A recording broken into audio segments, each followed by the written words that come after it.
This is Topline Hotline with your hosts AJ Bruno, Asif Zaman, and me, Sam Jacobs, where we answer questions from the go-to-market community every week. Deo, Deo, GTM come and I wanna go home. Day, easy day, easy day, easy day. Oh, I said a DTM come and I want to go home. I work all day on a CRO comp plan. GTM command, I wanna go home. Build commission using quota path. Daylight command, it's time for Topline Hotline. It's that short segment where we answer questions from the community. Okay, we have 9 minutes. That was really good. That was really good, though. Since we have 9 minutes, we're going to jump in. We have to do this one quickly, which is good because it's supposed to be quick. We have a combined question. So the first one is, we sell annual plans and sometimes we provide a discount for the first year. Do you report ARR before or after the discount? I heard that some founders and CEOs report ARR before they apply the discount, and then they have a separate discount line item. And then it's combined with another question, which is around MRR versus ARR. And the essence of the question is that, what's the best practice for setting up the revenue schedule in Salesforce? Do you do it to match the invoicing cycle? Or is the best practice to allocate revenue across all 12 months, regardless of when the revenue was invoiced? I found these like confusing questions as why we're discussing them, but since we are, and you guys run businesses of this sort more than I do, curious to get your thoughts. AJ, what do you think? That second one I remember a specific day back in 2017, there was like a legitimate, it was the only time my co-founder at QuotaPath, Cole Evans, that I thought he was like literally going to punch a wall. He's the calmest human being, but he was the revenue operations leader at Trendkite and trying to explain to our leader of account management how we needed to have synchronous coterminous, it's called, contracts, where you have, if you have an upsell or whatever, it has to match the start and stop date of the contract. So that one's actually really easy. Coterminous is the way to go. So you just set it up that way. Unless, I don't know. Why would somebody do it in any other way? To juice the numbers? I didn't even know if that was that what he was asking? I definitely agree with AJ if that was the question. Yeah, and then the other one was on discounting, right? Like, do you allocate the discount in the ARR? I read the question as a misunderstanding of what recurring revenue is. That's like fundamentally how I read it. That like if they send an invoice, like that the invoicing schedule has anything to do at all with ARR. I mean, it doesn't. So I don't know. It's I found it basically odd as well. The question is the best practice to make the Salesforce revenue match the invoicing cycle, or is the best practice to allocate revenue across all 12 months regardless of when the revenue is invoiced?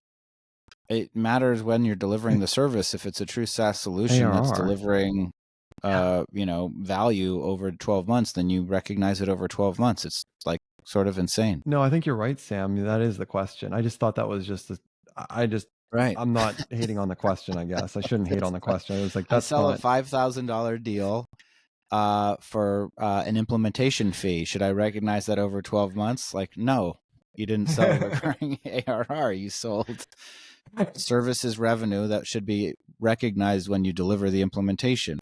I booked a $35,000 deal that is software license, and we're going to deliver that over the course of 12 months. Great. You can recognize it every day if you want. Most accounting solutions do. That's why you'll have higher revenue in months with longer days. One of the funny things that most people don't do when they're forecasting is they have, linear forecast based on the month, and they're like, why did revenue go down from June compared to May? It's like, well, May has 31 days and June has 30. That's one of the reasons why. That's anyway, really interesting. My answer to the question is, and the thing about like the discounts, it's like, I don't know. You should recognize the revenue that people pay you. I find the discount thing to be totally weird because it's like, you're not referencing like the metric system. There's no objective price for your product. You made up the price. So it's like, Yeah. oh, but we discounted. It's like But it's the revenue. client Revenue is doesn't supposed to care. be They just care what they paid. Like It's that's like what if you're exactly. walking across like a thrift store and you see like crossed out and it says 15 or 25% Oh my off, God, and then you pay for it, exactly. like, oh, this was actually $25 that we're going to recognize in our books Oh versus my the God, it would be great. $15.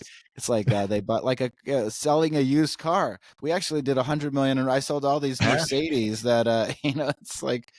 I think what's interesting is that there seems to be, but I actually, okay, so a lot of these early and growth stage companies do quirky things that wouldn't stand the test of time once you become a large or publicly traded company, and will bite you if you've been acquired, because in due diligence, all of this comes out. Like, you're not going to be acquired by a donkey on the other side. Like, if they're deciding to acquire a business, most of the time they are intelligent enough to kind of look at your financials, be like, this feels a little bit juiced up.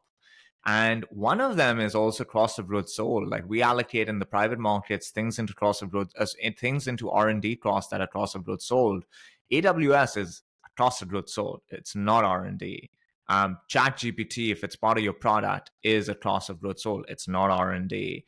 When you become a publicly traded company, those fall into cost of goods sold. But instead, along the way, people like to allocate them into R&D because it makes certain things look a little bit nicer. And it's like, it's gonna come out eventually. So you might as well just start with discipline up front, and it keeps things clean. The one caveat though to this that I think we talked about was credits, and how credits like for AWS or other companies have counted as revenue.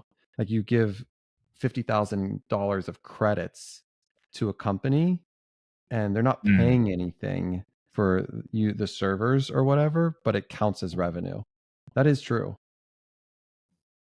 Really? But then it has to be consolidated somewhere else, right? Like, it has to. It's under marketing. It's a weird loophole that What I will tell you, time and time again, the minute you fudge a number, it's a slippery. It is what the word slippery slope was meant for. Like, yeah, the salesperson fudges it. Well, here's the better. We sold a $100,000 deal with a 90-day opt out. Okay, then you sold a $25,000 deal. That's what you sold. Still the 90-day out. But the minute, so then the salesperson reports it on their dashboard, $100,000 deal, and that rolls up to the CRO, and then the CRO says, we booked $150,000 last week, and you're like, well, 100,000 of it was 75,000 was included in that $100,000 deal. It wasn't a $100,000 deal, but then all that makes the numbers feel nice and good. And then the CEO puts it into their board package. And all of a sudden, you're just like, I guess we're just not going to talk about the 90-day opt-out deal anymore, because that's in the numbers and the numbers. And if I had to take them out of the numbers now, it'd be problematic. I'm just telling you, what on any of this stuff, the minute you start, and I've been there and I've done it, like I know the appeal of wanting to present your business, and the longer that it goes, the altitude, the difference between what your reality is and what you're representing grows. And then you're like, well, I can't unwind it now. And the thing is, you can get to seed and Series A kind of fudging things around because the level of due diligence people are doing is a little bit superficial.